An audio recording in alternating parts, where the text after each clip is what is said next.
మీ అందరికీ షాలోమ్.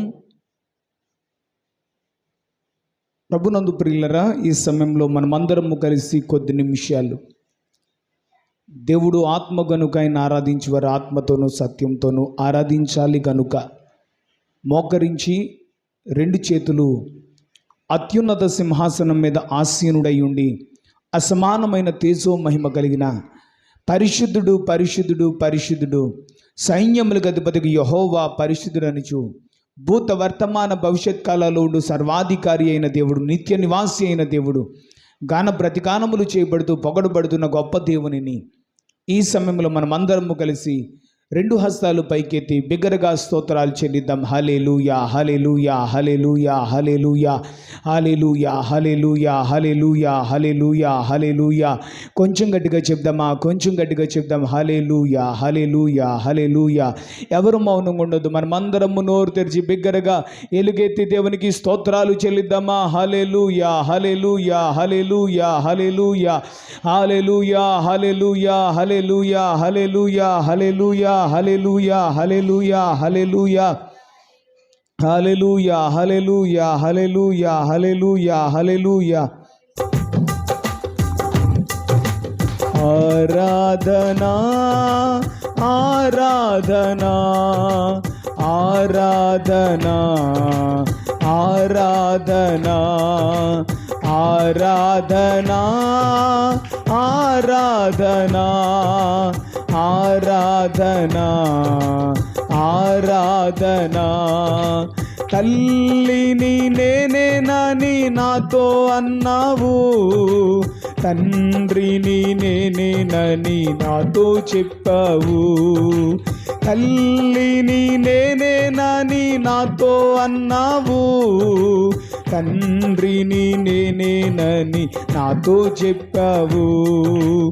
ఆరాధనా ఆరాధనా ఆరాధనా ఆరాధనా ఆరాధనా ఆరాధనా ఆరాధనా ఆరాధనా. పనికి రాని నన్ను నీవు చేరదీసావు, పనికొచ్చే పాత్రగా నన్ను మార్చుకున్నావు. పనికి రాని నన్ను నీవు చేరదీసావు, పనికొచ్చే పాత్రగా నన్ను మార్చుకున్నావు. అందుకే ఆరాధనా ఆరాధనా ఆరాధనా ఆరాధనా ఆరాధనా ఆరాధనా ఆరాధనా ఆరాధనా. తల్లి కన్నా మిన్నగా ప్రేమిస్తానన్నావు, బంధువులు వద్దన్నా నీవు కావాలన్నావు. తల్లి కన్నా మిన్నగా ప్రేమిస్తానన్నావు, బంధువులు వద్దన్నా నీవు కావాలన్నావు. అందుకే ఆరాధనా ఆరాధనా ఆరాధనా ఆరాధనా ఆరాధనా ఆరాధనా ఆరాధనా. అరణ్యంలో హాగరుకు నీవు తోడయ్యున్నావు, నీటి ఊటలు పుట్టించి బ్రతికించావు. అరణ్యంలో హాగరుకు నీవు తోడయ్యున్నావు, నీటి ఊటలు పుట్టించి బ్రతికించావు. అందుకే ఆరాధనా ఆరాధనా ఆరాధనా ఆరాధనా ఆరాధనా ఆరాధనా ఆరాధనా ఆరాధనా ఆరాధనా ఆరాధన. గట్టిగా చప్పట్లు కొడుతూ స్వరమెత్తి అందరూ కలిసి దేవుని ఆత్మతోను సత్యంతో ఆరాధిద్దామా? ఆరాధనా ఆరాధనా ఆరాధనా ఆరాధనా ఆరాధనా ఆరాధనా హల్లెలూయా హల్లెలూయా హల్లెలూయా హల్లెలూయా హల్లెలూయా హల్లెలూయా హల్లెలూయా. చివరి స్వరం ఇది చెప్తాం. ఆరాధనా ఆరాధనా ఆరాధనా ఆరాధనా హల్లెలూయా హల్లెలూయా హల్లెలూయా హల్లెలూయా. గట్టిగా ఒక్కసారి రెండు చేతులు పైకెత్తి దేవునికి మహిమ కలుగునట్టుగా స్తోత్రాలు చెల్లిద్దాం. హల్లెలూయా హల్లెలూయా హల్లెలూయా హల్లెలూయా హల్లెలూయా హల్లెలూయా హల్లెలూయా హల్లెలూయా. తల్లిని నేనేనని నాతో అన్నావు, తండ్రిని నేనేనని నాతో చెప్పావు. ఆరాధనా ఆరాధనా ఆరాధనా ఆరాధనా. రెండు చేతులు నమస్కరించి కండ్లు మూసుకొని ఎవరికి వాళ్ళే ప్రార్థన చేసుకుందాం. ప్రభువా, ఈ సమయంలో నీ సన్నిధానంలో విరిగి నలిగిన హృదయంతో నీ సన్నిధిలో ప్రభువా, నీ ప్రియ బిడ్డగా మోకరించి రెండు చేతులు నమస్కరించి వినయ మనస్కులమై నీ సన్నిధిలో మోకరించి ప్రార్థిస్తున్న మమ్మును నీ కృపతో జ్ఞాపకం చేసుకోండి. నీ కటాక్షము మా మీదకి దిగి రానివ్వండి. దావీదు కుమారుడా, మమ్మను దాటిపోకయ్యా అంటూ ఎవరికి వాళ్ళే ప్రార్థన చేసుకుందాం. మమ్ములను అతి మికిలిగా ప్రేమిస్తున్న మా ప్రియ పరలోకపు తండ్రి, నీ ఘనమైన నామమునకు కృతజ్ఞతాస్తుతులు స్తోత్రాలు చెల్లిస్తూ ఉన్నాను. మా మంచి యేసయ్య, ఇంతవరకు పాటల ద్వారా నీ నామాన్ని గణపరిచే గొప్ప భాగ్యమును మాకు ఇచ్చావు. మాకంటే గొప్పవారు, అందచందాలు, భోగభాగ్యాలు కలిగిన వారు, ధనవంతులు, బలవంతులు ఎంతోమంది మట్టిలో కలిసిపోయారయ్యా. మేము వారికంటే గొప్పవారం కాదు. మాలో ఏ మంచితనము, ఏ యోగ్యత, ఏ అర్హత లేదు. అయినను కేవలము నీ ఉచితమైన కృప ద్వారా, నీ అపారమైన ప్రేమ చేత మమ్మలను బ్రతికించి నీ సన్నిధిలో నీ పాదాలు పట్టుకొని మొర్రపెట్టే భాగ్యము తండ్రి అని నిన్ను స్తుతించి ఆరాధించే గొప్ప ధన్యతను మాకు ఇచ్చినందుకు వందనాలు. మా ప్రియమైన యేసయ్య, ఇదిగో నీ సన్నిధిలో ఎవరైతే పరిశుద్ధ సంఘముగా కూడుకొని నీ నామాన్ని ఘనపరుస్తున్నారో, నన్ను ఘనపరచువని నేను ఘనపరుస్తానన్నావు. ప్రభునందు నీ బిడ్డల ప్రయాస వ్యర్థము కాకుండా నిశ్చయముగా నీ బిడ్డల భక్తికి, నీ బిడ్డల ప్రయాసకు తగ్గ ప్రతిఫలము, ఆశీర్వాదము, కృప యేసు నామంలో నీ బిడ్డలు అనుభవించుదురుగాక. మా తండ్రి, ఈ సమయంలో నీ కృపాసనం ఎదుగు వచ్చాం. నువ్వు 1000 మందికి కృప చూపే దేవుడవు, నువ్వు మాట్లాడే దేవుడవు. మా అందరితో మాట్లాడమని యేసయ్య నామంలో అడిగి వేడుకొంచున్నాం తండ్రి, ఆమేన్. రెండు చేతులు పైకెత్తి దేవునికి మహిమ కలుగునట్టుగా ఒక మంచి స్తోత్రం చెప్దామా? దేవునికి స్తోత్రం. అందరూ క్రమముగా లైన్గా కూర్చోండి. మన ప్రభువును ప్రియ రక్షకుడైన యేసుక్రీస్తు వారి ఉన్నతమైన అతి శ్రేష్టమైన నామములో దేవుని సన్నిధిలో, దేవుని సముఖంలో చేరి కూడి దేవుని నామాన్ని గణపరుస్తున్న దేవుని ప్రియబిడ్డలైన మీ అందరికీ, అదేవిధంగా ఆయా ప్రాంతాల్లో ఉండి లైవ్ ద్వారా ఈ ప్రార్థనలో పాలు పొందుతున్న ప్రతి ఒక్కరికి ప్రభువైన యేసుక్రీస్తు నామంలో నా శుభాభివందనాలు తెలియజేస్తున్నాను. అందరికీ ప్రైజ్ ది లార్డ్. మన తండ్రి అయిన దేవుని నుండి, ప్రభువైన యేసుక్రీస్తు నుండి కృపా సమాధానములు మనందరికీ కలుగునుగాక. ఆమేన్. ప్రభునందు ప్రియమైనటువంటి వారలరా, యేసుతో 40 రాత్రులు అనే శక్తివంతమైన ఉపవాస దీక్షలో ప్రతి రాత్రి దేవుడు అద్భుతమైన వర్తమానముల ద్వారా మనతో మాట్లాడుతూ మనల్ని దర్శించి ఆధ్యాత్మికంగా మనల్ని బలపరుస్తున్నారు. ఆత్మలో వర్ధిల్లుతూ అన్ని విషయాల్లో వర్ధిల్లడానికి దేవాది దేవుడు మనకెంతో కృపను అనుగ్రహిస్తున్నారు. ప్రియమైనటువంటి వాళ్ళరా, ఈ దేవుని వాక్యాన్ని వింటున్న మనము వినడం చదవడం మాత్రమే కాకుండా ఆ వాక్యానుసారముగా ఆ వాక్యాన్ని అనుసరించి మనం నడుచుకున్నప్పుడు మంచి నేలన పడిన విత్తనము వలె 30దంతులుగాను 60దంతులుగాను 100 మనం ఫలించగలుగుతాం. ఆ వాక్యాన్ని విని మనసులో భద్రపరుచుకున్నప్పుడు దేవుని రాకడ కొరకు సిద్ధపడి అటు సిద్ధపాటును పరిశుద్ధాత్మ దేవుడు మనందరికీ అనుగ్రహిస్తారు.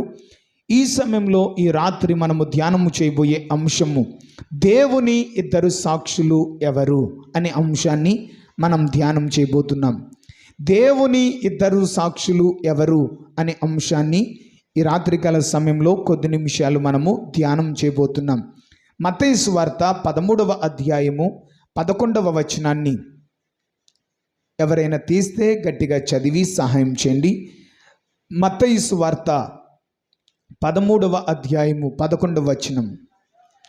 పరలోక రాజ్య మర్మములు ఎరుగుట మీకు అనుగ్రహించబడి ఉన్నది, కానీ వారికి అనుగ్రహింపబడలేదు. దేవుడు ఈ వాక్యములో నుండి మనందరితో మాట్లాడునుగాక. ఆమేన్, హల్లెలూయా. పరలోక రాజ్య మర్మములు ఎరుగుట మీకు మాత్రమే అనుగ్రహించబడి ఉన్నది అని యేసుక్రీస్తు ప్రభులు వారు శరీరధారిగా ఈ భూమి మీద జీవించిన దినాలలో ఆయన ఉపమాన రీతిగా బోధిస్తున్నప్పుడు ఆయన శిష్యులు ఆయన యొద్దకు వచ్చి, బోధకుడా, నీవెందుకు ఉపమాన రీతిగా బోధిస్తున్నావు? ఆ ఉపమాన భావము ఏమిటి అని ఆయనను అడిగినప్పుడు బయట వారికి ఉపమానం మాత్రమే చెప్పేవాడు. కానీ యేసుక్రీస్తు ప్రభులు వారి శిష్యులు ఏకాంతంగా వ్యక్తిగతంగా ఆయన యొద్దకు వచ్చి ఆయనను అడిగినప్పుడు పరలోక రాజ్య మర్మములు ఎరుగుట మీకు మాత్రమే అనుగ్రహించబడింది. అంటే పరలోక రాజ్య మర్మములను ఎరుగుట, తెలుసుకొనుట, గ్రహించుట దేవుని పిల్లలమైన మనకు మాత్రమే దేవుడు అనుగ్రహించాడు. ఎంత గొప్ప ధన్యత, ఎంత గొప్ప భాగ్యము. కొలస్సీలకు రాసిన పత్రిక 1వ అధ్యాయము 25, 26 వచనాలు కూడా మనం చదువుకుందాం. కొలస్సీలకు రాసిన పత్రిక అపోస్తలుడైన పౌలు గారు కొలస్సీ సంఘానికి తన పత్రికను రాస్తూ కొలస్సీ పత్రిక 1వ అధ్యాయము 1వ అధ్యాయంలో 25, 26 వచనాలలో దేవుని వాక్యమును అనగా యుగములలోను తరములలోను మరుగు చేయబడి ఉన్న మర్మములను సంపూర్ణముగా ప్రకటించుటకును మీ నిమిత్తము నాకు అప్పగించబడిన దేవుని ఏర్పాటు ప్రకారము నేను ఆ సంఘమునకు పరిచారకుడనైతిని. దేవునికి స్తోత్రం చేద్దామా. హల్లెలూయా.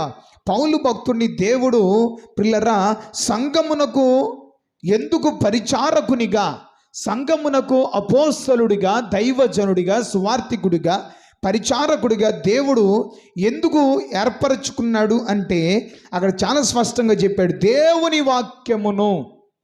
దేవుని వాక్యమును అనగా యుగములలోను తరములలోను మరుగు చేయబడి ఉన్న మర్మములను సంపూర్ణముగా ప్రకటించుటకు. దేవునికి స్తోత్రం చెప్దామా. యుగములలోను తరములలోను మరుగు చేయబడి ఉన్న సంగతులను దేవుని సేవకుడు, దేవుని పిలుపు కలిగి, దర్శనము కలిగి, సమర్పణ కలిగి, దేవుని ఆత్మచేత నింపబడి, దేవుని అభిషేకము చేత నింపబడిన దైవజనుడు దేవుని సంఘమునకు తరములలో యుగములలో మరుగు చేయబడిన మర్మములను సంపూర్ణముగా బోధించడానికి దేవుని సేవకుని పరిచారకునిగా సంఘము మీద దేవుడు నియమించాడు అనే వాస్తవాన్ని మనం గ్రహించాలి. ప్రియమైనటువంటి వారులారా, లోకంలో సేవ చేస్తున్నటువంటి చాలామంది సేవకులు, దైవజనులు అనబడిన వారు, ఏ సేవకుడిని నేను విమర్శించట్లేదు, కించపరచట్లేదు, తక్కువ చేసి నేను మాట్లాడట్లేదు. కానీ తరములలో యుగములలో మరుగు చేయబడి ఉన్నటువంటి మహాజ్ఞాన సంగతులు, ఆ మర్మములు విప్పబడాలి, ఓపెన్ అవ్వాలి అని అంటే కనుక దర్శనం కలిగిన సేవకుడై ఉండాలి, పిలుపు కలిగిన సేవకుడై ఉండాలి, సమర్పణ కలిగిన సేవకుడై ఉండాలి. దేవుని అభిషేకము చేత, దేవుని ఆత్మ చేత నింపబడిన సేవకునికి మాత్రమే పరలోక రాజ్య మర్మములు, తరములలో యుగములలో మరుగు చేయబడిన మహాజ్ఞాన సంగతులను పరిశుద్ధాత్మ దేవుడు బయలుపరిచి సంఘానికి బోధిస్తాడు. చాలామంది సేవకులు మనం లోకంలో చూస్తే పిల్లరా, వారు సేవను ఏ విధంగా కొనసాగిస్తూ ఉన్నారు అని అంటే కనుక ఎప్పుడు చూసినా పొట్టి జక్కయ్య కథ, సమరయ స్త్రీ కథ, లేకపోతే ఎప్పుడు చూసిన పిల్లరా బైబిల్లో కొన్ని సందర్భాలు ఉంటాయి. ఆ సందర్భాలని, ఆ కథలని, ఆ స్టోరీలని చెప్పుకుంటూ పిల్లరా లోతైన వాక్యాలు కానీ, తరములలో యుగములలో మరుగు చేయబడినటువంటి మహాజ్ఞాన సంగతులను సంఘానికి బోధించకుండా ఏదో 4 మాటలు సంఘానికి పొడి మాటలు, పెట్టకథలు, లేకపోతే యేసు ప్రభు చెప్పిన ఉపమానాలు ఇవి చెప్పుకుంటూ కాలాన్ని గడుపుతూ ప్రియులారా జీవిస్తూ ఉన్నారు. కానీ దేవుని సంఘానికి తరములలో యుగములలో మరుగైపోయిన ఆ మర్మములను బోధించి దేవుని సంఘమును దేవుని రాకడకు సిద్ధపరచవలసినటువంటి బాధ్యత దేవుని సేవకుని భుజస్కంధాల మీద దేవాది దేవుడు పెట్టాడు. ప్రియులారా, ఈ సమయంలో దేవుని 2 సాక్షులు ఎవరు అనే అంశాన్ని మనం ధ్యానం చేస్తూ జకర్యా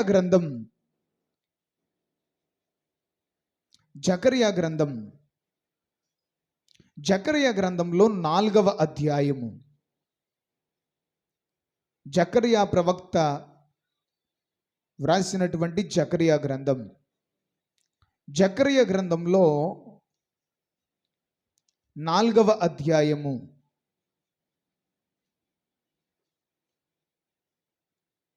నేను చాలా డెప్త్కి తీసుకెళ్తాను కాబట్టి మీరు చాలా జాగ్రత్తగా దేవుని మాటలు వినాలి.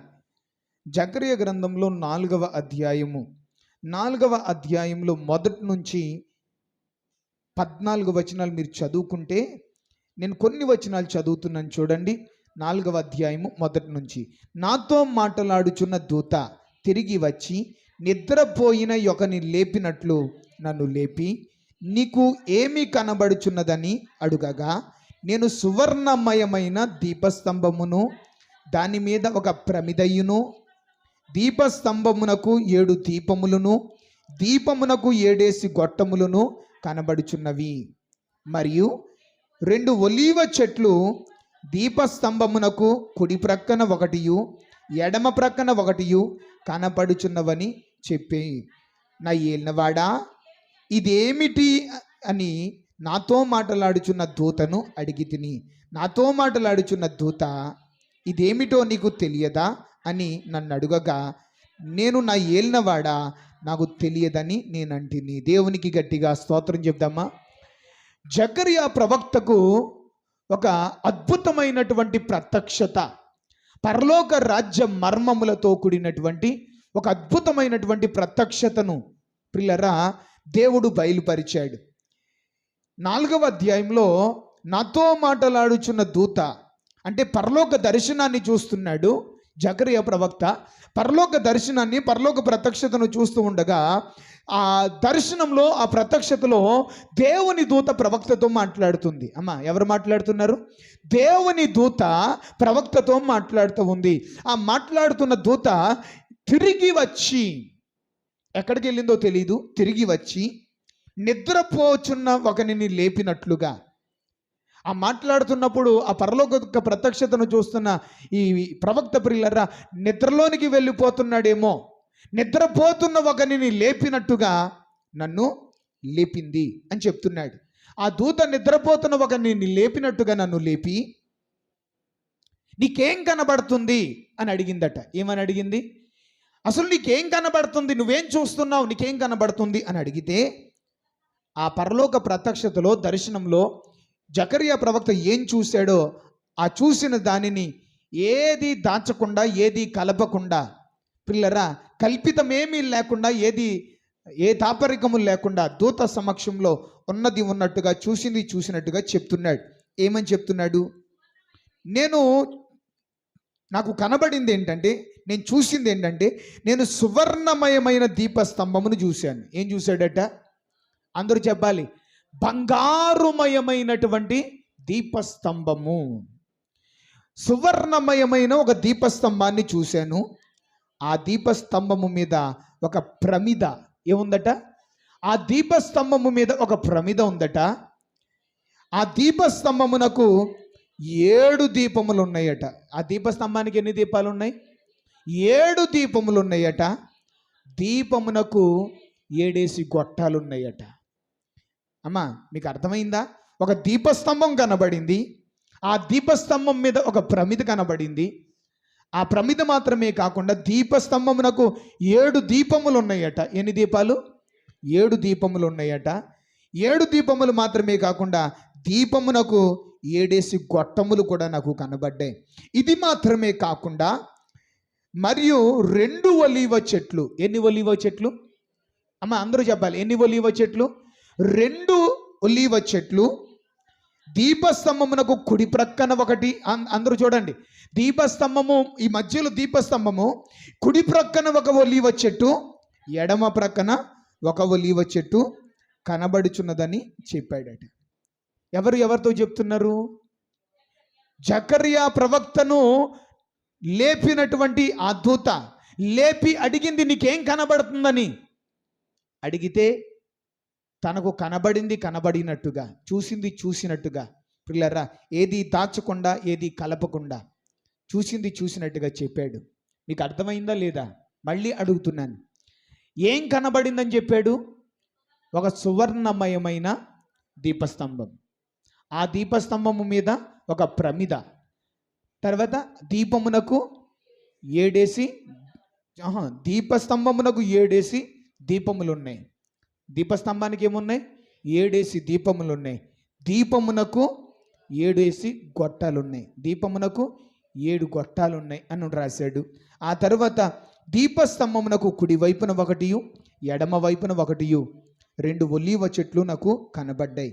నా ఏలినవాడా, ఈ దర్శనం ఏంటి? ఇదేంటి? ఆ దీపస్తంభం ఏంటి? ఆ దీపస్తంభము మీద ఉన్న ప్రమిది ఏంటి? ఆ 7 దీపములు ఏంటి? ఆ 7 గొట్టములు ఏంటి? ఆ దీపస్తంభమునకు కుడి వైపున ఉన్న ఒలీవ చెట్టు, ఎడమ వైపున ఒలీవ చెట్టు ఏంటి?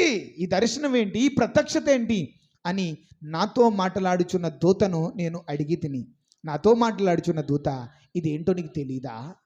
ఇదేంటో నువ్వు చూసిన ఆ దర్శనము, ఆ ప్రత్యక్షత ఏంటో నీకు తెలీదా అని నన్ను అడుగగా, నా ఏలినవాడా, నాకు తెలియదని నేను అంటిని.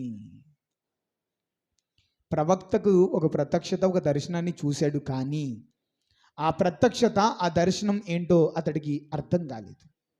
దూతను అడుగుతున్నాడు, ఏంటి అని అడుగుతుంటే, ఇది నీకు తెలీదా, ఇది నీకు తెలీదా అంటే, నాకు తెలీదు అని చెప్పేసి అంటున్నాడు. పిల్లరా, ఇప్పుడు దీపస్తంభం ముఖ్యంగా మనం దేన్ని పాయింట్అవుట్ చేయాలంటే దీపస్తంభం.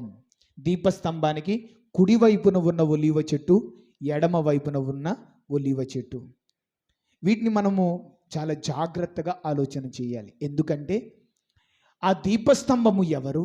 ఆ దీపస్తంభములకు కుడివైపున ఉన్న ఒలీవ చెట్టు, ఎడమ వైపున ఉన్న ఒలీవ చెట్టు, ఆ 2 ఒలీవ చెట్లేనా, లేకపోతే దేవుని 2 సాక్షులా? ఆ దేవుని 2 సాక్షులు ఎవరు? కేవలము దేవుడు ఒలీవ చెట్ల కోసం మాట్లాడా, లేకపోతే మనుషులను ఉద్దేశించి మాట్లాడా అని మనము చాలా లోతుగా ఆలోచించాలి. ఆ 2 ఒలీవ చెట్లు దీపస్తంభమునకు తైలము పోయు ఆ 2 ఎవరు అని మనం ఆలోచన చేస్తే, పరిశుద్ధ గ్రంథమైన బైబిల్లో నుండి ఇప్పుడు మీరు ఇంకా ఎక్కడ చదువుతారంటే అక్కడే జకరియా గ్రంథం 4వ అధ్యాయము. జకరియా గ్రంథం 4వ అధ్యాయము. 4వ అధ్యాయంలో ప్రియులారా, ఆ కిందకు వచ్చేసరికి మీకు ఏం జరుగుతుందంటే 6వ వచనంలోంచి, జెరుబ్బాబెలునకు ప్రత్యక్షమగు యెహోవా వాక్కు శక్తి చేతనైనను బలము చేతనైనను కాక, ఇది యెహోవా ఆత్మ చేత జరుగునని సైన్యములకు అధిపతికి యెహోవా సెలవిచ్చుచున్నాడు. ఓ గొప్ప పర్వతమా, జెరుబ్బాబెలును అడ్డగించుటకు నువ్వు ఎంత మాత్రము దానవు, నువ్వు చదును భూమి వగుదువు గాక అనగాని, ఆ ప్రజలందరూ ప్రియులారా, కృప కలుగును గాక, కృప కలుగును గాక, కృప కలుగును గాక అని కేకలు వేస్తుంటే దైవజనుడు వెంటనే ప్రియులారా, ప్రజలందరూ ఆర్భాటంతో కేకలు వేశారు, కృప కలుగును గాక, కృప కలుగును గాక, కృప కలుగును గాక అని కేకలు వేయగానే ప్రియులారా, వెంటనే మందిరపు పైరాయి తీసి పెట్టించాడు. అంటే మందిరానికి పునాది వేయబడింది. మందిరానికి పునాది వేయబడింది. అక్కడ ఆ కార్యం అంతా అయిపోయిన తర్వాత ప్రిల్లరా ఇక్కడికి వచ్చేసరికి ఇంకా పోతే ప్రిల్లరా 11వ వచనం నుంచి చదువుతున్నాను. దీప స్తంభమునకు ఇరు ప్రక్కల నుండి ఈ 2 ఒలీవ చెట్లు ఏవిటివి అనియు 2 బంగారపు కొమ్మలలో నుండి సువర్ణ తైలమును కుమ్మరించు ఒలీవ చెట్లకున్న 2 కొమ్మలను ఏవిటవనియు నేను అతనిని అడుగగా. ఇంత జరిగినా కానీ మర్చిపోలేదు ఆ దర్శనాన్ని మర్చిపోకుండా ఇక్కడ మందిరం కోసం మీరు ఇంత కష్టపడుతున్నారు కాబట్టి ఇదిగో సొలొమోను కాలంలో నిర్మించినటువంటి దేవాలయమును నెబుకద్నెజర్ చక్రవర్తి దండయాత్ర చేసి కూల్చివేశాడు. కానీ మీకు మరలా మందిరం కట్టబడుతుంది శక్తి చేత. అది మీ శక్తి చేత, మీ బలము చేత కాకుండా నా ఆత్మ చేతని జరుగును. గొప్ప గొప్ప పర్వతాల లాంటి అధికారులు మనుషులు అడ్డుపడిన చదును భూమిగా నేను మార్చేస్తాను అని దేవుడు మాట్లాడినప్పుడు ప్రజలందరూ కృప కలుగును గాక, కృప కలుగును గాక, కృప కలుగును గాక అని కేకలు వేస్తుంటే జెరుబ్బాబెలు పై రాయి తీసి మందిరానికి పునాది వేశాడు. ఇదంతా జరుగుతుంటే ఇంత జరిగినా కానీ అతడు చూసిన దర్శనం, ఆ ప్రత్యక్షత మనసులో నుంచి పోలేదు, పీకేస్తుంది. ఆ 11వ వచనానికి వచ్చేసరికి ఇంతకీ ఆ దీపవృక్షమునకు ఇరుపక్కల ఉండే 2 ఒలీవ చెట్లు ఏంటి? ఆ 2 ఒలీవ చెట్లు ఏవిటవనియు 2 బంగారపు కొమ్ములలో నుండి సువర్ణ తైలమును కుమ్మరించు ఒలీవ చెట్లకున్న 2 కొమ్మలను ఏవిటవనియు నేను అతనిని అడుగ. ఆ దూతను అడుగుతున్నాడట. ఇంకా ఆ దూతను అడుగుతున్నాడు. అతడు నాతో ఇవేవిటవని నీకు తెలియదా? ఎన్నిసార్లు అంటున్నాడు చూడండి దూత. అవేంటో నీకు తెలియదా అని అడిగితే, నా ఏలినవాడా నాకు తెలియదని నేను అనగా, నాకు తెలియదయ్యా, నాకు అర్థం కాలేదు అని చెప్పేసి దూతతో పిల్లరా జకరియా ప్రవక్త చెప్తుంటే 4వ వచనంలో అతడు, ఆ దూత చెప్తున్నాడు అనమాట, జాగ్రత్తగా వినండి. అతడు వీరిద్దరూ ఎవరు? ఆ 2 ఒలీవ చెట్లు కోసం మాట్లాడుతున్నాడు. దీపస్తంభమునకు కుడి వైపున ఎడమ వైపున ఉన్న ఆ 2 ఒలీవ చెట్ల కోసం మాట్లాడుతున్నాడు. అవి కేవలము ఒలీవ చెట్లు కాదట, అవి చెట్ల కోసం చెప్పలేదట. చెట్లను పోల్చి ఉపమాన అలంకార రూపంగా చెప్పాడు. చెట్లను పోల్చి ఉపమాన రీతిగా అలంకార రూపంగా మాట్లాడుతూ ప్రియులరా వీరిద్దరూ సర్వలోకనాథుడైన యెహోవా యొద్ద నిలుచుచు తైలము పోయివారై ఉన్నారు. దేవునికి స్తోత్రం చెప్దామా? ఆ 2 ఒలీవ చెట్లు కాదు, ఆ 2 ఇద్దరు మనుషులకు సాదృశ్యంగా ఉంది. ఆ ఇద్దరు మనుషులు దేవుని ఇద్దరు సాక్షులు. అమ్మా, ఆ ఇద్దరు మనుషులు ఎవరు? దేవునికి 2 సాక్షులు. సర్వలోకనాథుడైన యెహోవా ఎదుట నిలుచుచు, సర్వలోకనాథుడగు యెహోవా యొద్ద నిలుచుచు తైలము పోయివారై ఉన్నారు. దేనికి తైలం పోయివారు? దీప స్తంభమునకు. మధ్యలో ఏముంది? ఒలీవ చెట్లు కుడివైపున ఒకటి, ఎడం వైపున ఒకటి. మధ్యలో ఏముంది? దీపస్తంభం ఉంది. ఆ దీపస్తంభము వెలగాలి అని అంటే కనుక ఏం కావాలి? ఒలీవ నూనె కావాలి. ఈ 2 చెట్లు అంటే 2 సాక్షులు, అనగా దేవుని ఎదుట నిలవబడు ప్రిల్లర సర్వలోకనాథుడైన యెహోవా యొద్ద నిలుచుచు ఆ దీపస్తంభమునకు తైలము పోయే 2 ఒలీవ చెట్లు దేవుని 2 సాక్షులు అని అన్నాడు. అక్కడ వాళ్ళ పేర్లు రాశాడా? 2 ఒలీవ చెట్లు అన్నాడు, లేకపోతే సర్వలోకనాథుడగు యెహోవా యొద్ద నిలుచుచు తైలము పోయివారు 2 అని అన్నాడు. అంటే ఇక్కడ మాట్లాడిన మాట ప్రకారంగా, చదివిన మాట ప్రకారంగా అవి ఒలీవ చెట్లు కాదని, వారు 2 మనుషుల కోసం దేవుడు మాట్లాడాడని, వారు దేవునికి సర్వలోకనాథుడైన యెహోవా యొద్ద నిలుచువారని, ఆ దీపస్తంభమునకు తైలము పోయివారని పిల్లరా ఇక్కడ మనం చదివాం. అక్కడ వాళ్ళ పేర్లు వ్రాయబడలేదు. ఇప్పుడు మనం ఎక్కడికి వద్దామంటే ప్రకటన గ్రంథంలోకి రండి. ప్రకటన గ్రంథంలో ఈ మర్మాన్ని, పద్మాసు ద్వీపములో పరవాసిగా ఉన్నటువంటి యోహాను భక్తునికి, ఆత్మవశుడై ఉన్న యోహాను భక్తునికి జకరియా ప్రవక్తకు దేవుడు చూపించిన ఆ దర్శనాన్ని ప్రకటన గ్రంథంలో యోహాను భక్తుడికి ఓపెన్ చేశాడు. ప్రకటన గ్రంథం 11వ అధ్యాయము. ప్రకటన గ్రంథం 11వ అధ్యాయము. 11వ అధ్యాయములో 11వ అధ్యాయంలో మీరు జాగ్రత్తగా వినాలి.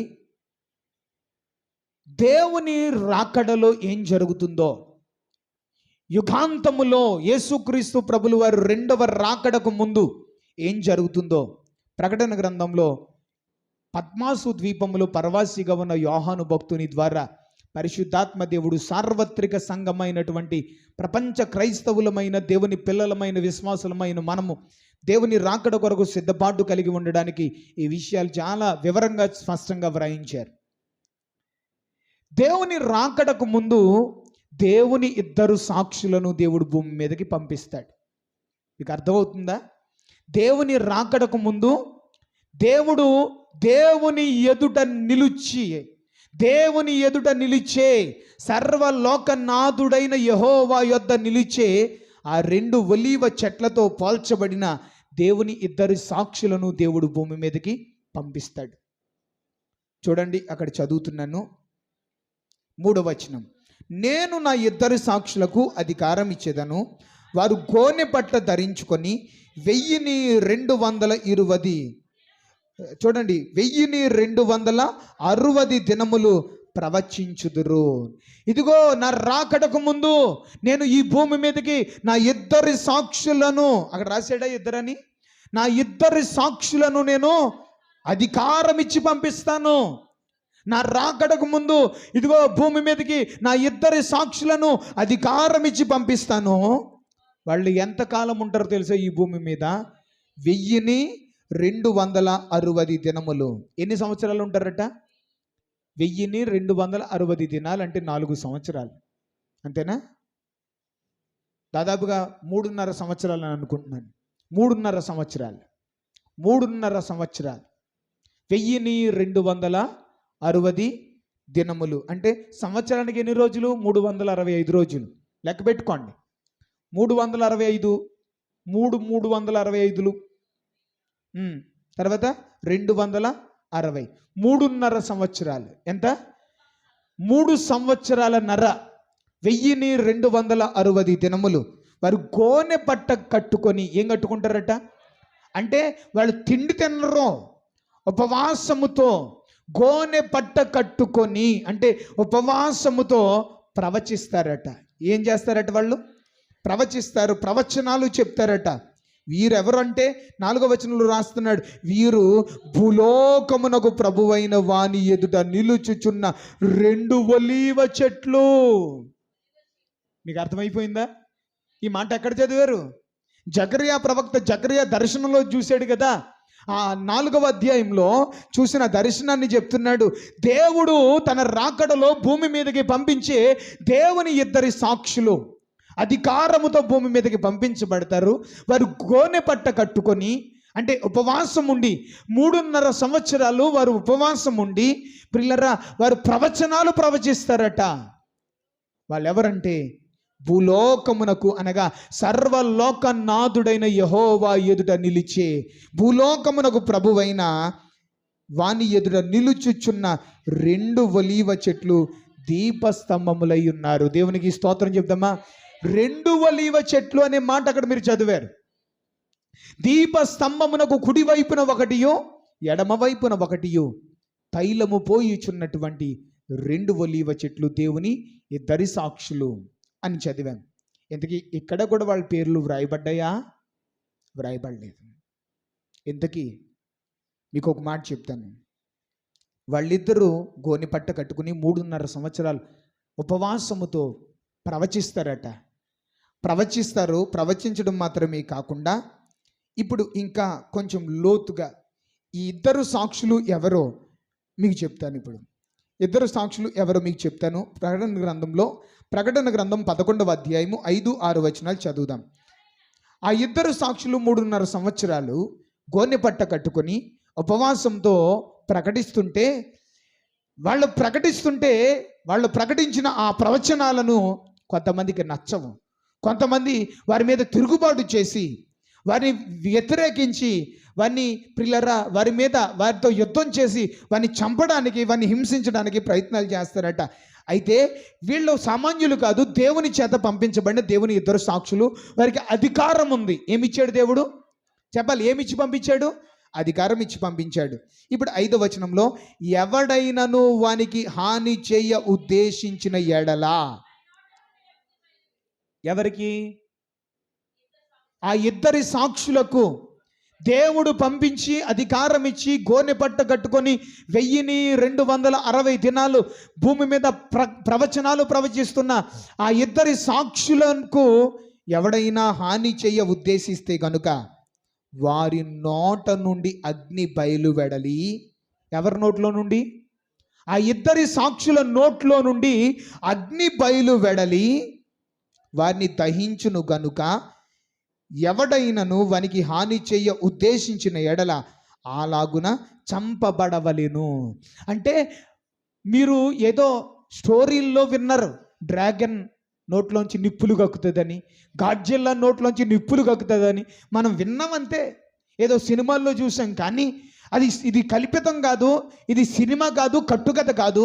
దేవుడు అధికారం ఇచ్చి ఈ భూమి మీదకి రాకడలో, దేవుని రాకడకు ముందు పంపిస్తున్న ఆ ఇద్దరి సాక్షులకు ఎవడైనా కీడు తలపెట్టాలి అని అనుకుంటే కనుక వారి నోటిలో నుండి అగ్ని బయలువెడలి, వారి నోట్లో నుండి అగ్ని బయలువెడలి వారిని దహించును కనుక ఎవడైనాను వారికి హాని చేయ ఉద్దేశించిన అగ్ని చేత కాల్చబడి వారి నోటి నుండి నిప్పులు కక్కుతారట. అగ్ని బయలు వెళ్ళి వారిని కాల్చి చంపేస్తుంది అని రాశాడు.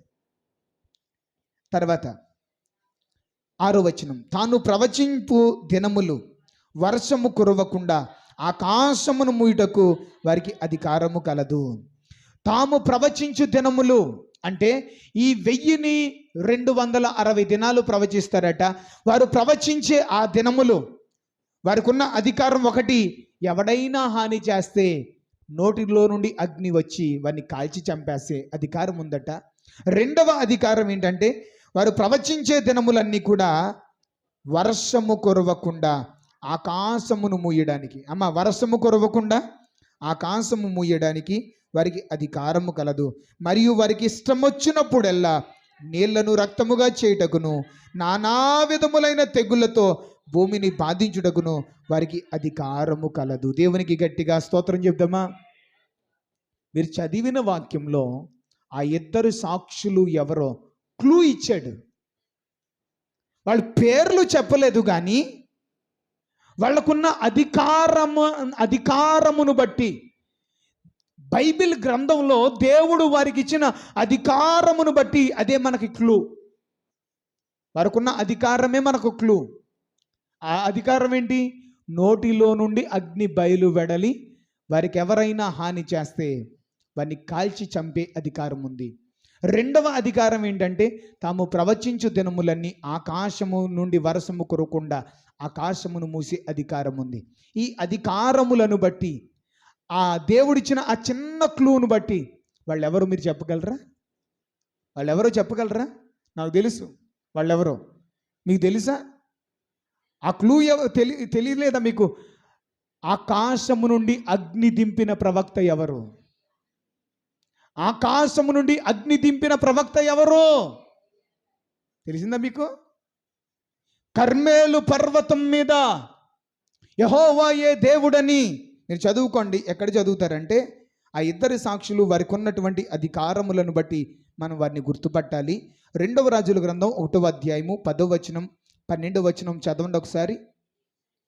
2వ రాజుల గ్రంథం 1వ అధ్యాయము 10వ వచనం 12వ వచనం చదవండి. 10వ వచనం 12వ వచనం.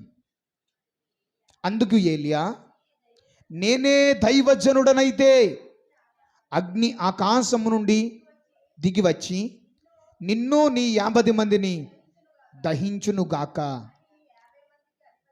అని 50 మందికి అధిపతి అయిన వానితో చెప్పగా, అగ్ని ఆకాశము నుండి దిగి వాని 50 మందిని దహించును. అర్థమైందా? కర్మేలు పర్వతం మీద ఏలియా ఉన్నప్పుడు అహాబు కుమారుడైన అహజ్యా రోగి అయి కిటికీలో నుంచి పడిపోయాడట.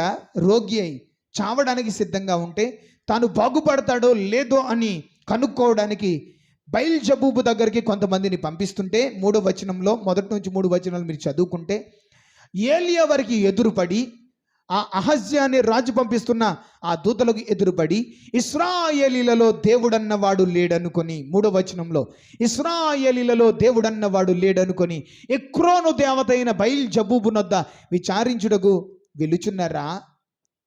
యెహోవా సెలవిచ్చినది ఏమనగా, నువ్వు ఎక్కిన మంచము దిగవని చెప్పమన్నాడు. ఏమన్నాడు? ఎవరికి చెప్పాడు? రాజు పంపిస్తున్నటువంటి దూతలకు, బయల్జబూబు దగ్గరికి పంపించాడు. ఆ దూతలకు చెప్తున్నాడు, ఎక్కిన మంచం దిక్కుండా చేస్తామని చెప్పమన్నాడు దేవుడు అన్నాడు. ఆ సేవకులు వచ్చి, రాజా ఎక్రోను దేవత దగ్గరికి వెళ్లకుండానే మధ్యలో ఒకడు ఎదురొచ్చాడు, ఇలా చెప్పమన్నాడు. వాడు ఎలా ఉన్నాడు? ఏమని అడిగాడు? చూడండి ఇక్కడ 7వ వచనంలో, మిమ్మును ఎదుర్కొన వచ్చిన ఈ మాట చెప్పిన వాడు ఎలాంటి వాడని రాజు అడిగాను. అందుకు వారు, అతడు గొంగలి ధరించుకొని నడుముకు తోలిదట్టు కట్టుకున్నవాడని ప్రత్యుత్తరం ఇవ్వగా, ఆ మనుష్యుడు తిష్బీయుడైన ఏలియా అని చెప్పాను. దేవునికి స్తోత్రం చెప్దామా? గొంగలి, నడుముకు తోలు దట్టి, ఒంటి మీద ఒక గొంగలి. ఆ లక్షణాలు, ఆ వస్త్రధారణ పిల్లరా కేవలము ఏలియా మాత్రమే. రాజుతో ఆ మాట చెప్పగానే అతడు తిష్బీయుడైన ఏలియా. నేను చచ్చిపోతానని చెప్తాడా? కర్మేలు పర్వతం మీద ఉంటాడు, లాక్కురండి అని ఒక అధిపతిని 50 మందిని ఇచ్చి పంపించాడు. లాక్కురమ్మని కర్మేలు పర్వతం దగ్గరకు వచ్చి ఆ అధిపతి 50 మందిని వెంట పెట్టుకుని వచ్చి, ఏలియా దైవజనుడా మర్యాదగా దిగి వస్తావా, లేకపోతే మా చేతులకు పని చెప్పమంటావా అన్నట్టుగా గర్వంగా కఠినంగా మాట్లాడితే, అందుకే దైవజనుడితో మాట్లాడే విధానం నేర్చుకోవాలి. లోక సంబంధమైన మనుషులతో మాట్లాడినట్టుగా దైవజనుడితో మాట్లాడకూడదు. దైవజనుడితో ఎదిరించి లేకపోతే గర్వంగా పొగరగా పిల్లర రెచ్చిపోయి మాట్లాడకూడదు. దైవజనుడితో పద్ధతిగా మాట్లాడడం నేర్చుకోవాలి. వారు రెచ్చిపోయి పొగర పట్టి ఇష్టం వచ్చినట్టు మాట్లాడితే, ఏలియా అన్నాడు, నేనే దైవజనుడనైతే, మీరు దైవజనుడా అన్నారు కదా, నేనే దైవజనుడైతే అగ్ని ఆకాశము నుండి దిగి వచ్చి నిన్ను నీ 50 మందిని దహించునుగాక అని చెప్పగానే ఆకాశము నుండి అగ్ని దిగి వచ్చి ఆ అధిపతిని అతడు వెంట పెట్టుకుని వచ్చినటువంటి 50 మందిని స్పాట్లో దహించేసింది. బూడిదైపోయారండి వాళ్ళు. 12వ వచనానికి వచ్చేసరికి మళ్ళీ ఇంకొక 50 మందిని, ఒక అధిపతిని అదే అహజ్యా రాజు మళ్ళీ లాక్కురమ్మని పంపిస్తే ఇంకొక 50 మందిని. అప్పుడు అక్కడికి వచ్చి, దైవజనుడా దిగిరా అని చెప్పి వాళ్ళు కూడా గర్వంగానే మాట్లాడితే, నేనే దైవజనుడైతే అగ్ని ఆకాశము నుండి దిగి వచ్చి నిన్ను నీ 50 మందిని దహించునుగాక అని చెప్పగానే వెంటనే ఆకాశము నుండి అగ్ని దిగి వచ్చి అతనిని వాని 50 మందిని దహించెను. ఇంకా రాజు 50 మందికి అధిపతి అయిన ఒకనిని వాని 50 మందితో కూడా పంపగా 50 మంది మీద అధిపతి అయిన 3వ వాడు వచ్చి ఏలియా ఎదుట మోకాళ్ళుని. చూసారా? మొదటి 50 మందికి అధిపతి అన్నవాడు పొగరగా మాట్లాడాడు. 2వ వాడు కూడా గర్వంగానే పొగరగానే విచ్చలవిడిగా నోరుంది కదా అని దైవజనుడి మీద రంకెలు వేశాడు. కానీ 3వ వాడు ఓబద్యా అనబడినవాడు, ప్రిల్లరా ఓబద్యా అన్నబడినవాడు ఏలియా ఎదుట, దైవజనుడి ఎదుట ఎలా ప్రవర్తించాడు? మోకాళ్ళుని తగ్గించుకున్నాడు. గర్వంగా పొగరగా మాట్లాడలేదు, మోకాళ్ళుని. దైవజనుడా 100 మంది అగ్నికి ఆహుతైపోయారు. ఆ 100 మందిలో నా ప్రాణం కానీ ఈ 50 మంది ప్రాణం కానీ ఉండొద్దు. దైవజనుడా నేను దేవునికి భయపడువాడను. యెజెబెలు ఆహాబు యెహోవా ప్రవక్తలను చంపుతుంటే గుహకు 50 మంది చొప్పున అన్నపానములు ఇచ్చి యెజెబెలు కంట పడకుండా, యెజెబెలు ప్రాణాలు తీయకుండా వారందరినీ భద్రపరిచానయ్యా.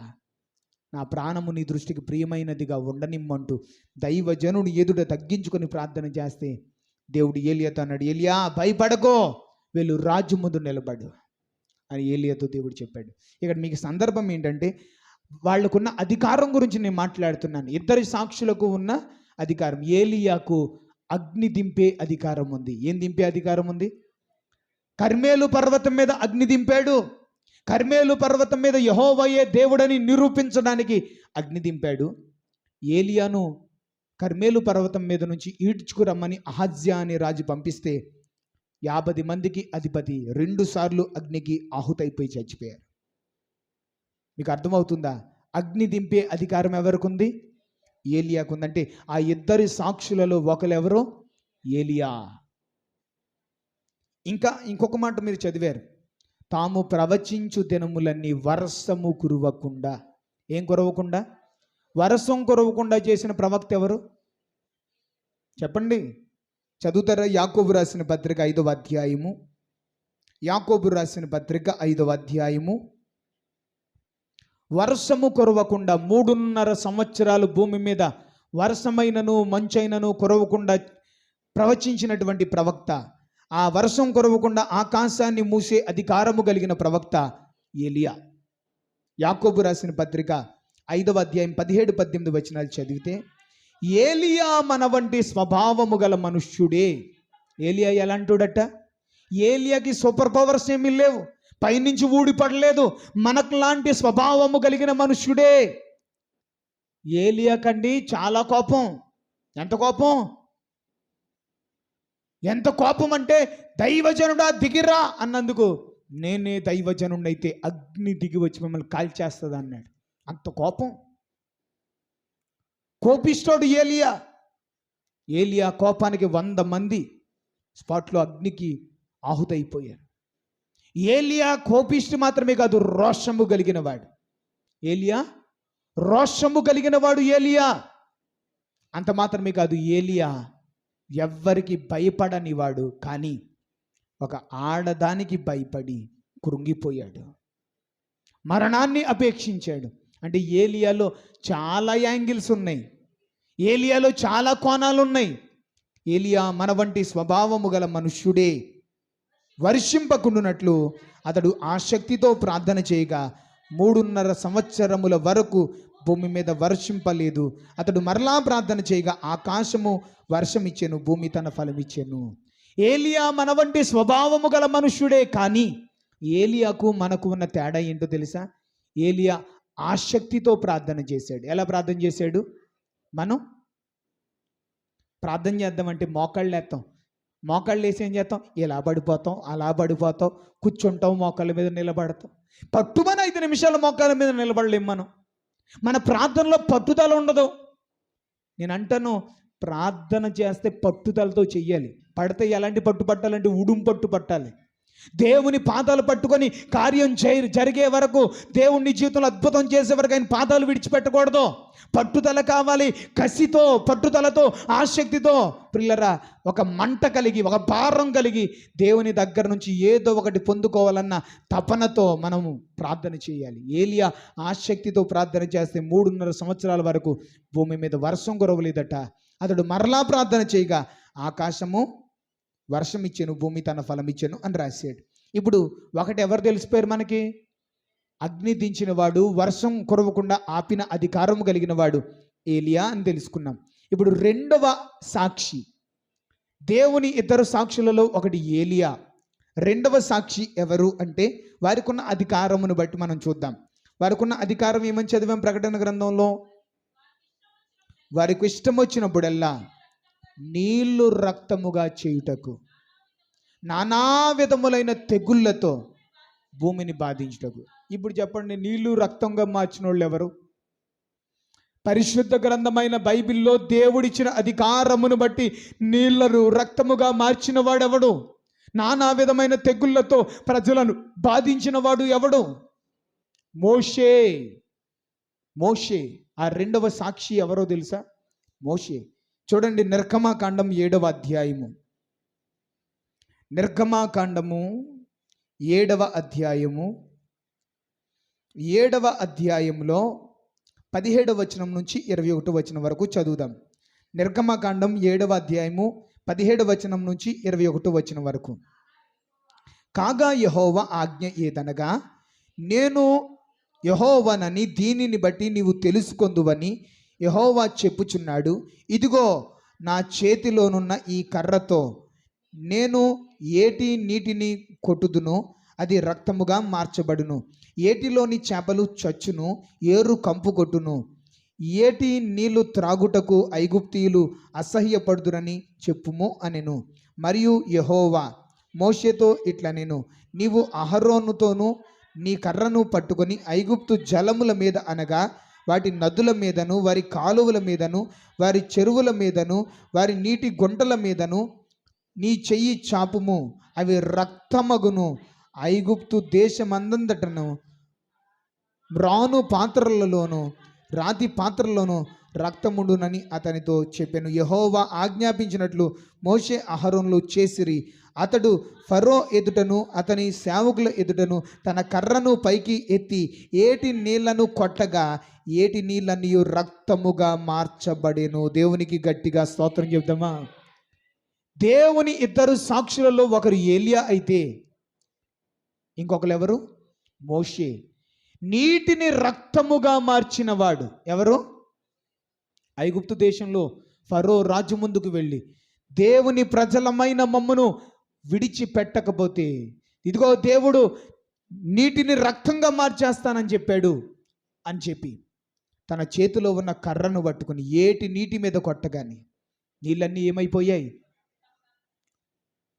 ఏ నదులట, కాలవలట, చెరువులు, నీటి గుంటలు, తర్వాత మ్రాను పాత్రలు, రాతి పాత్రలు. అంటే మ్రాను పాత్రలు అంటే బ్యాంబో పాత్రలు, అంటే చెక్క పాత్రలు వాడతాం కదా ఇంట్లో. మ్రాను పాత్రలు, తర్వాత మ్రాను పాత్రలు మాత్రమే కాకుండా రాతి పాత్రలు, వాటిలో అంటే ఇంట్లో పెట్టుకునే పాత్రలో కూడా నీళ్ళే ఉన్నాయి, రక్తమే ఉందట. వాళ్ళకి తాగడానికి నీళ్లు లేకుండా వారు త్రాగే నీళ్లు, చెరువులు, నదులు అన్నిటిలో రక్తంగా మారిపోయాయట. ఏటిలో చేపలన్నీ చచ్చిపోయి కంపు కొడితే ఐగుప్తీయులు అసహ్యపడిపోయారట. నీటిని రక్తంగా మార్చే అధికారం మోషేకుంది. ఇంకొకటి, నానా విధమైన తెగుళ్ళ చేత, నానా విధమైన తెగుళ్ళు. ఆమోసు గ్రంథం 4వ అధ్యాయం 10వ వచనం చదవండి. ఆమోసు గ్రంథం 4వ అధ్యాయము, ఆమోసు గ్రంథం 4వ అధ్యాయము 10వ వచనం. పేజీ నెంబర్ ఎంతంటే 756. 756. ఆమోసు గ్రంథం 4వ అధ్యాయము 10వ వచనం. మరియు నేను ఐగుప్తీయుల మీదకి తెగుళ్ళు పంపించినట్లు మీ మీదికి తెగుళ్ళు పంపితిని. మరియు నేను ఐగుప్తీయుల మీదకి తెగుళ్ళు పంపించినట్లు మీ మీదికి తెగుళ్ళు పంపించితిని. మీ దండుపేటలో పుట్టిన దుర్గంధము మీ నాసికా రంధ్రములకు ఎక్కునంతగా మీ వ్యవనులు ఖడ్గము చేత హతము చేయించి వారి గుర్రములను కొల్లపెట్టించితిని. అయినను మీరు నా తట్టు తిరిగిన వారు కారు, ఇదే యెహోవా వాక్కు అని అన్నాడు. అక్కడ చదువుతుంటే, మరియు నేను ఐగుప్తీయుల మీదకి తెగుళ్ళు పంపినట్లు. ఎవరి మీదకి తెగుళ్ళు పంపించాడట? తెగుళ్ళు. ఎవరితో? దేవుడు పంపించాడు తెగుళ్ళు. ఎవరికి అధికారం ఇచ్చి పంపించాడు? మోషేకు. ఎలాంటి తెగుళ్ళు అంటే ఐగుప్తు దేశం మీద నల్లులు, మిడతలు, కప్పలు, పిల్లరా, ఇకపోతే భయంకరమైనటువంటి తెగుళ్ళు, రకరకాల వింత వింత తెగుళ్ళన్నీ కూడా దేవుడు ఐగుప్తీయుల మీదకి మోషేకు అధికారం ఇచ్చి దేవుడు పంపించాడు. ఇప్పుడు ఆ దీపస్తంభమునకు కుడివైపున నిలవబడి ఎడమ వైపున నిలబడి తైలము పోసి సర్వలోకనాథుని ఎదుట నిలవబడి దేవుని ఇద్దరు సాక్షులు ఎవరంటే మోషే, ఏలియా. ఎవరు చెప్పండి? మోషే, ఏలియా. అంటే మోషే, ఏలియా మరలా దేవుని రాకడలో దేవునికి ముందుగా ఈ భూమి మీదకి వస్తారు. వారు 1260 దినాలు గోనె పట్ట కట్టుకొని ఉపవాసం ఉండి ప్రవచనాలు ప్రవచిస్తారు. అయితే మీకు ఇంకో విషయం చెప్తాను. అది అయిపోయిన తర్వాత వారు చచ్చిపోతారు. వాళ్ళు ఏమైపోతారు? ఆ ఇద్దరు సాక్షులు. ప్రకటన గ్రంథం 11వ అధ్యాయం, ప్రకటన గ్రంథం 11వ అధ్యాయంలో 7వ వచనం. వారు సాక్ష్యము చెప్పుట ముగించబడగానే అగాధములో నుండి వచ్చు క్రూర మృగము. చూసారా? అగాధములో నుండి వచ్చే క్రూర మృగం అంటే అబద్ధ క్రీస్తు అనబడిన వాడు అగాధములో నుండి వచ్చి ఆ దేవుని ఇద్దరు సాక్షులతో యుద్ధము చేస్తాడట. యుద్ధము చేసి ఇవన్నీ జయించి ఆ ఇద్దరిని చంపేస్తాడు.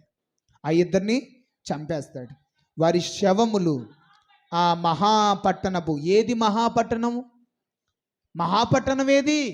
ఈ ప్రపంచంలో, ప్రపంచానికి నడిబొడ్డున ఉండి, ప్రపంచానికి భూమధ్య రేఖ మీద ఆశీర్వాదకరంగా ఉన్నటువంటి ఆ మహాపట్టణం, పరిశుద్ధ పట్టణం యెరూషలేము పట్టణం.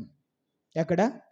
యెరూషలేము పట్టణం. ఆ మహాపట్టణం సంత వీధిలో ఆ శవాలట, ఆ దేవుని ఇద్దరు సాక్షులను అగాధములో నుండి వచ్చిన క్రూర మృగము యుద్ధము చేసి వారిని చంపేస్తే ఆ మహాపరిశుద్ధమైన ఆ పట్టణపు సంత వీధిలో వారి శవాలు పడి ఉంటాయట. వారికి ఉపమానముగా సొదొమ అనియు ఐగుప్తు అనియు పేరు. ఉపమానముగా ఎవరట? సొదొమ అనియు ఐగుప్తు అనియు పేరు. సొదొమ ఐగుప్తు. ఉపమానముగా సొదొమ ఐగుప్తు అని అన్నాడు. మీకు ఇప్పుడు ఇది కూడా మీకు బాగా అర్థం అవ్వడానికి చెప్తాను.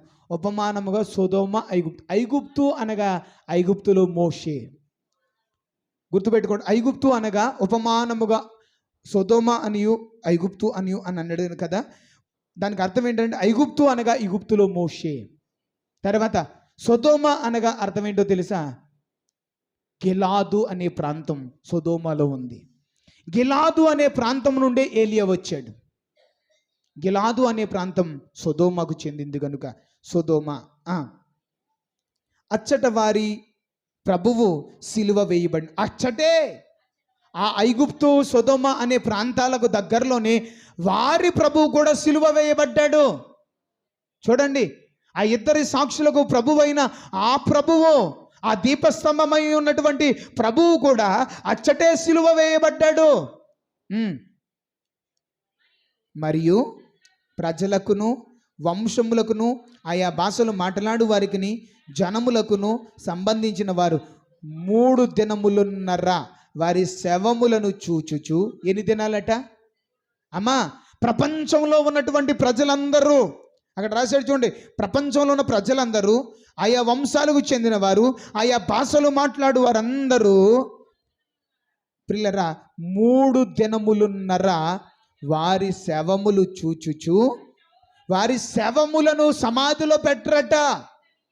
వారి శవములను సమాధిలో పెట్టనివ్వరట. 3 దినములున్నర. ఎన్ని దినాలున్నర? 3 రోజులున్నర. వారి శవాల్ని సంత వీధిలోనే ఉంటాయట. ప్రపంచంలో ప్రజలు, ఆయా వంశాలకు చెందినవారు, ఆయా భాషలకు మాట్లాడేవారు, ఆయా జనులు ప్రియులారా 3 దినములున్నర చూస్తారట. మీకు అర్థమైందో లేదో? ఇది ఎప్పుడు రాశాడు? ప్రకటన గ్రంథం. ఎలా చూస్తారో ప్రపంచంలో ఉన్న వాళ్ళందరూ? యెరూషలేములో ఈ ఇద్దరు సాక్షులు ఆ క్రూర మృగం చేతిలో చనిపోయి వారి శవములు సమాధిలో పెట్టబడకుండా ఉంటే 3 దినములున్నర ప్రపంచంలో ఉన్న వాళ్ళందరూ ఎలా చూస్తారు? ఎలా చూస్తారు? ఈ ప్రవచనం ఎందుకు రాయబడిందంటే టీవీ కోసం రాయబడింది, సెల్ ఫోన్ కోసం రాయబడింది. ఎలా చూస్తారు? ఎక్కడో యెరూషలేములో వాళ్ళు చచ్చిపోతే వాళ్ళని ఎలా చూస్తాం మనం? సెల్ ఫోన్లో చూస్తాం. ఇప్పుడు ఎక్కడో భూకంపం జరుగుతుంటే ప్రతి క్షణం, ప్రతి మూమెంట్ ఎక్కడ చూస్తున్నాం మనం? ఏం జరుగుతుంది, ఏం జరుగుతుంది, ఏం జరుగుతుందని ప్రతి అప్డేటు సెల్ ఫోన్ ద్వారా చూసేస్తున్నాం, టీవీ ద్వారా చూస్తున్నాం కదా. ఆ పరిశుద్ధ పట్టణంలో సమాధిలో పెట్టకుండా వారి శవములు 3 దినములున్నర పెడితే ప్రపంచంలో ఉన్న వాళ్ళందరూ చూస్తారు వాళ్ళ శవాలు. టీవీ కోసం, సెల్ ఫోన్ కోసం ఈ ప్రవచనం రాశాడు. టీవీ కనిపెడతాడని, సెల్ ఫోన్ కనిపెడతాడని, ఆ సెల్ ఫోన్, టీవీ ద్వారా ఈ ఇద్దరి సాక్షులు ఆ క్రూర మృగం చంపేస్తే వారి శవములు ప్రపంచంలో ఉన్న వాళ్ళందరూ టీవీ ద్వారా, సెల్ ఫోన్ ద్వారా, ఇంటర్నెట్ ఛానల్స్ ద్వారా, పిల్లరా సోషల్ మీడియా ద్వారా, టెలివిజన్ ద్వారా ప్రతి ఒక్కరు చూస్తారని దేవుడు ముందుగానే వ్రాయించాడు. ఎంత గొప్ప దేవుడు అండి, ఎంత గొప్ప దేవుడు. అయితే ఆ తర్వాత ఏం జరిగిందంటే 10వ వచనం, ఈ ఇద్దరు ప్రవక్తలు భూనివాసులను బాధించినందున. అమ్మా, ఇద్దరు ఏం చేశారంటే వాళ్ళకున్న అధికారమును బట్టి ప్రవచనాలు చెప్తుంటే, ప్రవచనాలు ప్రవచిస్తుంటే బ్రతుకులు మార్చుకోలేని ప్రజల్ని ఏం చేశారంటే వారికి ఉన్న అధికారమును బట్టి వారు బాధించారట. కాబట్టి భూనివాసులు వారి గతి చూచి, వాళ్ళ శవాలు పెంటవలే సమాధిలో పెట్టబడకుండా పెంటవలే పడి ఉండడం చూచి, వారి గతి చూచి భూనివాసులు ఏం చేస్తారట? సంతోషించి సంబరాలు చేసుకుంటారట. సంతోషించుచు, ఉత్సహించుచు ఒకనికి ఒకడు కట్న కానుకలు పంపుకుంటారట. ఏం చేసుకుంటారట? సంతోషించుకొని సంబరాలు చేసుకొని భలే చంపేశాడు, భలే చచ్చారు, పేడ విరగడైపోయిందని ఒకరికొకరు ఏం చేసుకుంటారంటే కట్నాలు బహుమానాలు ఇచ్చుకుంటారట. కట్నాలు బహుమానాలు ఇచ్చుకుంటూ ఉంటారట. ఇంతలో 3 దినముల తర్వాత దేవుని ఆత్మ మరలా వాళ్ళలోకి వచ్చేస్తుందట. ఆ చనిపోయి 3 దినములున్నటువంటి ఆ శవములలోనికి మరలా దేవుని ఆత్మ వారిలోనికి వచ్చి వారిలో ప్రవేశించగా వారి పాదము ఊని నిలిచి వారిని చూచిన వారికి మిగుల భయము కలిగెను. దేవునికి గట్టిగా స్తోత్రం. ఇది జరుగుతుంది యుగాంతంలో. ఎప్పుడైనా విన్నారా ఇలాంటి వాక్యాలు? ఇంత లోతైన డెప్త్ అయిన వాక్యాలు ఎప్పుడైనా విన్నారా? ప్రియులరా, జాగ్రత్త.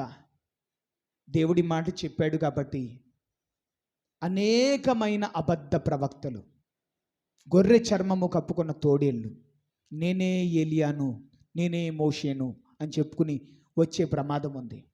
జాగ్రత్త సుమా. వారిని ఎలా కనిపెట్టాలి, ఎలా కనుగొనాలి అని అంటే వారికి ఉన్న అధికారములను బట్టి. బ్రహ్మం అనే ఒక వ్యక్తి ఉన్నాడు, ఒక దైవజనుడు. ఆయన ఒక దైవజనుడు, మంచి దైవజనుడు. యేసునామం అనే ఒక సిద్ధాంతాన్ని ప్రవేశపెట్టాడు. కానీ రాను రాను రాను రాను రాను రాను ప్రియులారా, ఆయన చనిపోయాడు. చనిపోయే ముందు మొదటి శతాబ్దంలో ఆయన ఏమని చెప్పుకున్నాడు? నేనే రాబోవు ఏలియా అని చెప్పుకున్నాడు. ఏమని చెప్పుకున్నాడు? నేనే రాబోవు ఏలియా అని చెప్పుకున్నాడు. తర్వాత ఆయన చనిపోయిన తర్వాత ఆయనే రాబోయే మెస్సయ్యా అని చెప్పి ఆయన అనుచరులు ఒక దుర్బోధ శాఖను ప్రారంభించి ప్రియులారా ఎప్పటికీ ఆయా ప్రాంతాల్లో బ్రహ్మమైడ్స్ అంటూ యేసునామం బోధ చేస్తూ తండ్రిని పరిశుద్ధాత్మను ఒప్పుకోకుండా ఓన్లీ యేసునామమే. ఇంక మన ద్వారపూడిలో కూడా ఉన్నారు. ఏది కాలాంతపు వర్తమాన కూడికలో ఏవో ప్యాంప్లెంట్లు అంటిస్తున్నారు కదా, వాళ్ళు బ్రహ్మమైడ్స్. జాగ్రత్త సుమ. వాళ్ళు బ్రహ్మే ఏలియాని, బ్రహ్మే రాబోయే యేసుక్రీస్తుని బోధిస్తూ ప్రజలను కలవరబెడుతూ సంఘాలను నాశనం చేస్తూ ఉన్నారు. కాబట్టి మన విశ్వాసాన్ని మనం చాలా జాగ్రత్తగా కాపాడుకోవాలి. పిల్లరా, ఏ బోధ పడితే ఆ బోధను నమ్మకండి. అది అపోస్తులు ప్రవక్తలు వేసిన పునాదా కాదా, అది దేవుని వాక్యానుసారమైన బోధ కాదా అని మనము చాలా జాగ్రత్తగా ఆలోచించుకోవాలి. ఇకపోతే పిల్లరా, మీరు ఆలోచించారో లేదో కానీ ఆ ఇద్దరి సాక్షులు 2 ఒలీవ చెట్లని దీపస్తంభమునకు తైలము పోయువారు. ఏం పోస్తున్నారట? ఎక్కడైనా ఉందా బైబిల్లో ఇది? లూకాసు సువార్తలో చదువుదాం. అది చదువుకుని ప్రార్థన చేసుకుందాం. లూకాసు సువార్త 9వ అధ్యాయము. తాబోరు పర్వతం మీద అనగా రూపాంతరపు కొండ మీదకి యేసుక్రీస్తు ప్రభులు వారు పేతురు, యోహాను, యాకోబు అని తన శిష్యులలో 3 వెంట పెట్టుకొని పిల్లరా ఆ రూపాంతరపు కొండ మీదకి వెళ్ళిన ఆ సందర్భాన్ని ఈ సమయంలో మనం చదువుతాం. లూకాసు సువార్త 9వ అధ్యాయము 28వ వచనం నుంచి చదువుదాం. లూకాసు సువార్త 9వ అధ్యాయము 28వ వచనం నుంచి. ఈ మాటలు చెప్పినది మొదలుకొని రమారమి 8 దినములైన తరువాత ఆయన పేతురును, యోహానును, యాకోబును వెంట పెట్టుకొని ప్రార్థన చేయుటకు ఒక కొండ ఎక్కాను. రూపాంతరపు కొండ లేకపోతే తాబోరు కొండ. ఆ కొండ మీదకి ఎక్కాడు.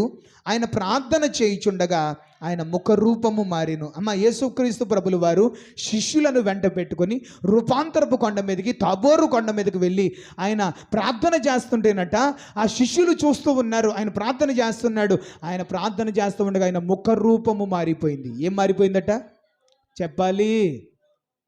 మీకు మాట చెప్పిన, ప్రార్థనా పరుల ముఖంలో దైవికమైన కళ ఉంటుంది.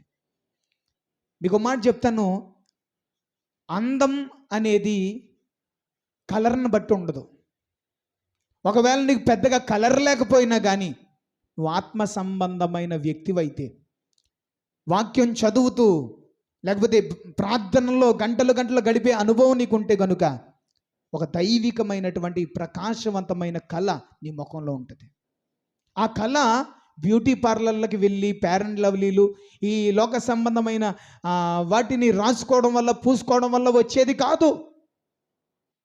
అది ప్రార్థనలో, ఉపవాసంలో, దైవ ధ్యానంలో ఉండడం ద్వారా ఒక దైవికమైన కళ. యేసుక్రీస్తు ప్రభులు వారు ప్రార్థన చేస్తుంటే ఆయన ముఖ రూపం మారిపోయిందట.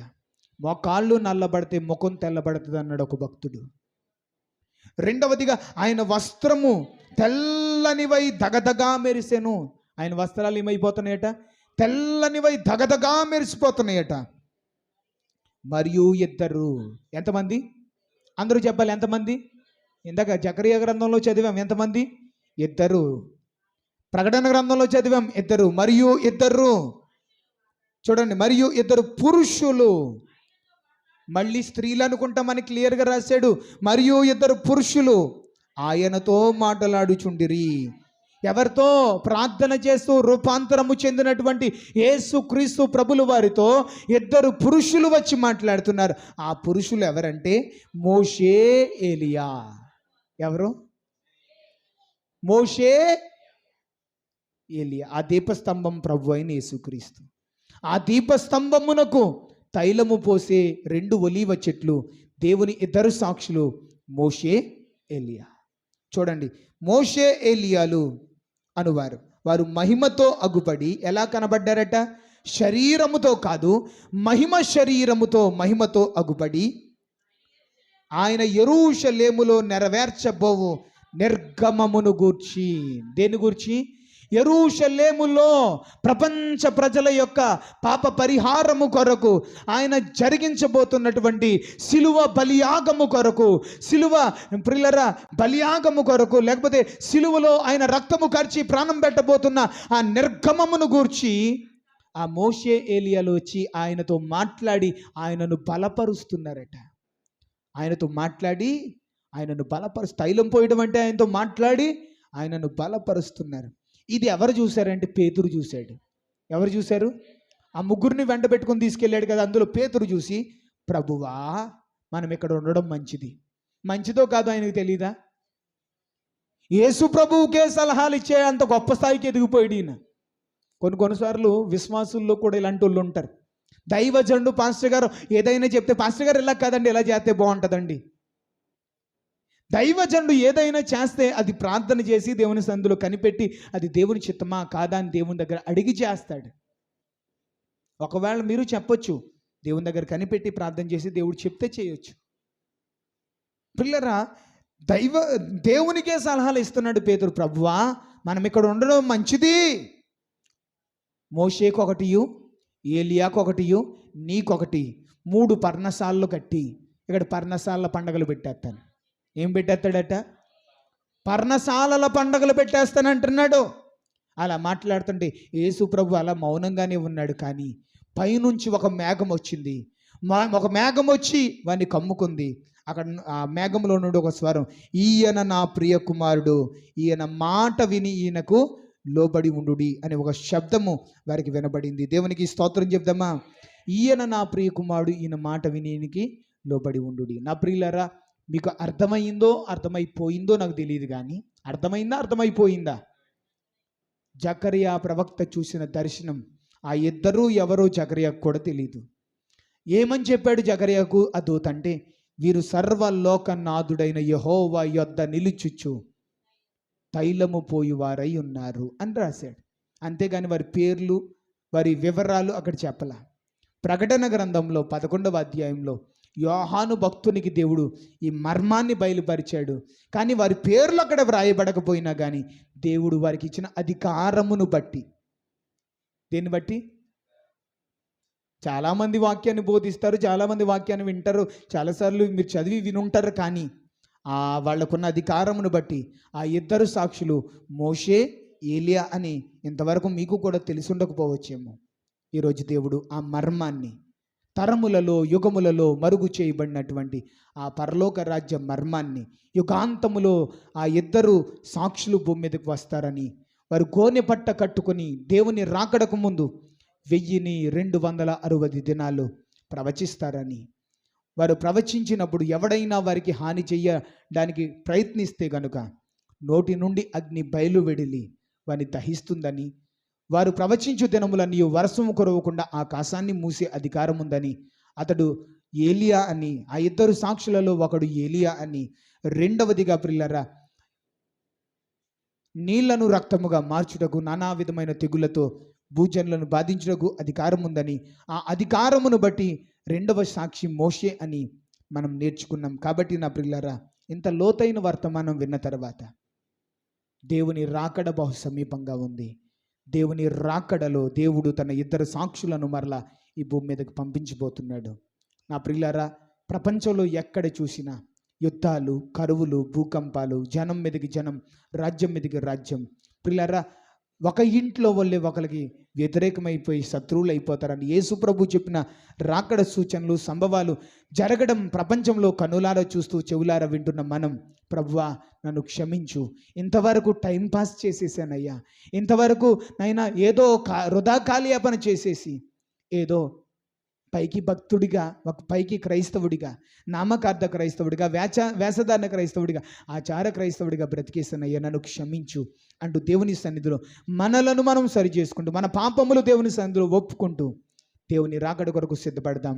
దేవుడు అట్టి కృప, ధన్యత మనందరికీ అనుగ్రహించి మనందరినీ ఆశీర్వదించునుగాక. మోకరించండి, ప్రార్థన చేసుకుందాం.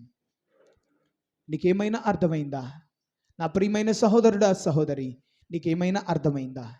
మోకరించి ఒకసారి చేతులు రెండు దేవుని వైపు చాపి, ప్రభువా ఇదిగో నీ రాకడ వస్తే, నీ రాకడకు ముందు ఇద్దరు సాక్షులను పంపిస్తావని, ఆ ఇద్దరు సాక్షులు తనకున్న అధికారమును బట్టి భూనివాసులను బాధిస్తారని,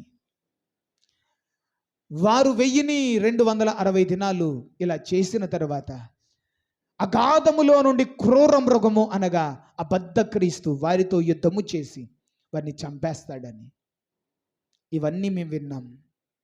ఇదిగో ఇవన్నీ జరగబోతూ ఉండగా మేము కేవలం వినువారు మాత్రమై ఉండి మమ్ములను మేము మోసపుచ్చుకోకుండా వాక్యానుసారముగా ప్రవర్తిస్తూ, వాక్యానికి లోబడి మమ్మను మేము సరిచేసుకుంటూ, సరిదిద్దుకొని ముడత, మచ్చ, కలంకము లేని పరిశుద్ధమైన సంఘముగా, మహిమ కలిగిన సంఘముగా, నీ ఎదుట నిలవబడుటకు తగిన శక్తి కలిగిన వారిగా మేము ఉండునట్లుగా ప్రార్థన చేయించు ఎల్లప్పుడూ మెలకుగా ఉండే భాగ్యము మా అందరికీ దయచేయండి. మా ప్రియమైన యేసయ్య, ఈ సమయంలో చదువుకున్న పిల్లలను దీవించండి. ఈ దినము నుండి 10th క్లాస్ ఎగ్జామ్స్ రాస్తున్న పిల్లల కొరకు ప్రార్థిస్తున్నాను.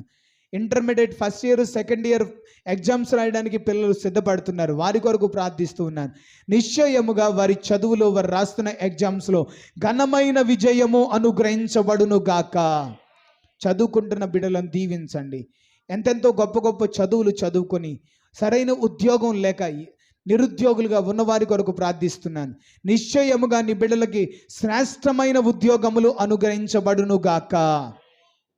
ఉద్యోగస్తులు, వ్యాపారస్తులు, కూలి పని, వ్యవసాయం చేసుకుంటున్న వారి నమ్మకత్వమును బట్టి వారి చేతుల కష్టార్జితము దీవించబడును గాక.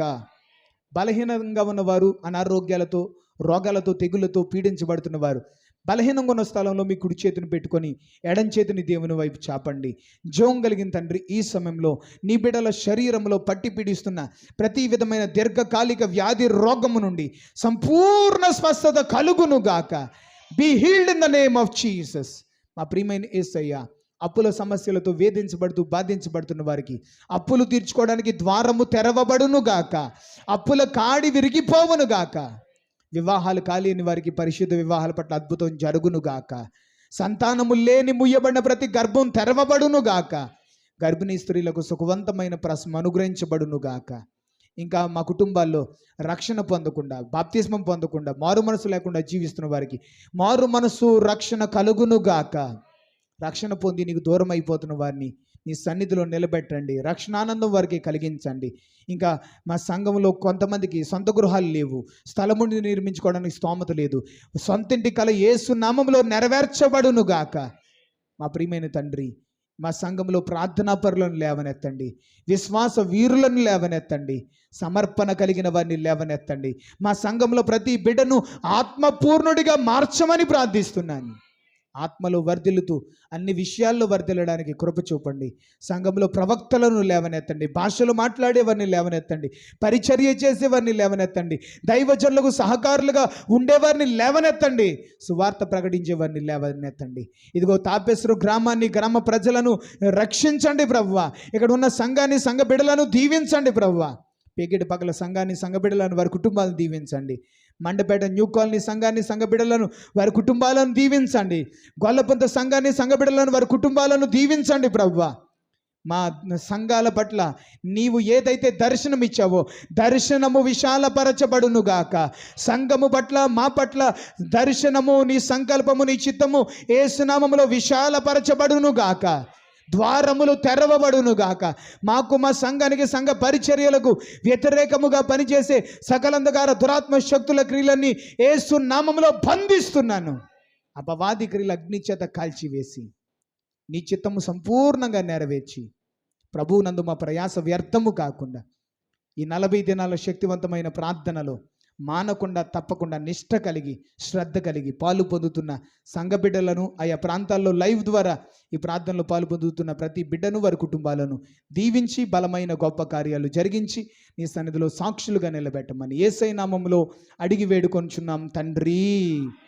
ప్రభువైన యేసుక్రీస్తు కృప సదాకాలము మనందరికీ తోడై నడిపించి బలపరిచి ఆశీర్వదించి కాపాడునుగాక. May God bless you. అందరికీ ప్రైజ్ ది లార్డ్.